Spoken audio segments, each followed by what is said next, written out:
that intro is for you. Today I want to talk to you guys about this book that I recently read, Into the Wild. If you haven't read the book or watched the movie, then you should. It made me want to go do something really incredible and really great, and just have some sort of huge life-changing experience. Basically, if you're not familiar with the story, it's about a man named Christopher McCandless who, after he graduates from college, he basically donates all of his money to charity, all of his savings, his $25,000 of savings, burns his money, leaves his car, and goes on this sort of hitchhiking road trip. And that goes on for about 2 years, and he doesn't really tell his family where he is. He just sends them a really vague letter, and they have no idea where he is, and he has this great Alaskan adventure that he's been looking forward to his entire life. He seems intense, really kind of introverted guy, and he reads a lot of Jack London and Leo Tolstoy and that whole sort of thing, and he's really influenced by that. I feel like I don't know how to carry on with this because I don't want to give out any spoilers because it will ruin it for you. Actually, no, it won't, because it's like right on the front cover. 4 months later, his body was found by a moose hunter. He was dead.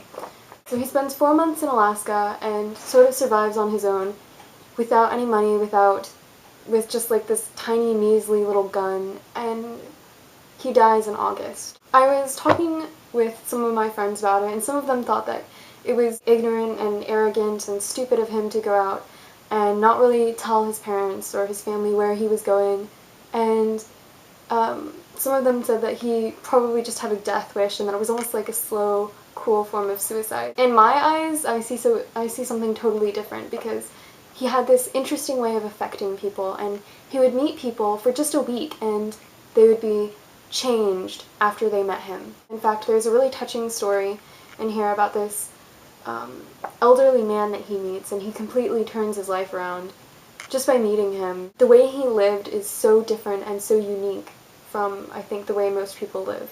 And some people don't like that, but for me, I think that he had this really deep instilled bravery in him and this kind of almost tragic idealism. And as I was reading this, I just kept thinking that he lived more in those short 2 years than some of us live our entire lives. And I think that says a lot about his character. I just wanted to hear your own opinion on this, because he did eventually die of starvation, and I was wondering what you guys thought about this.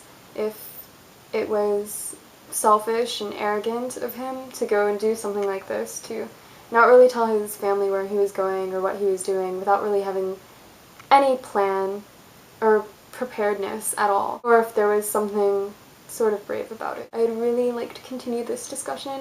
If you are willing to post a video response or a comment down below, I would love that, because it's a really interesting topic to me.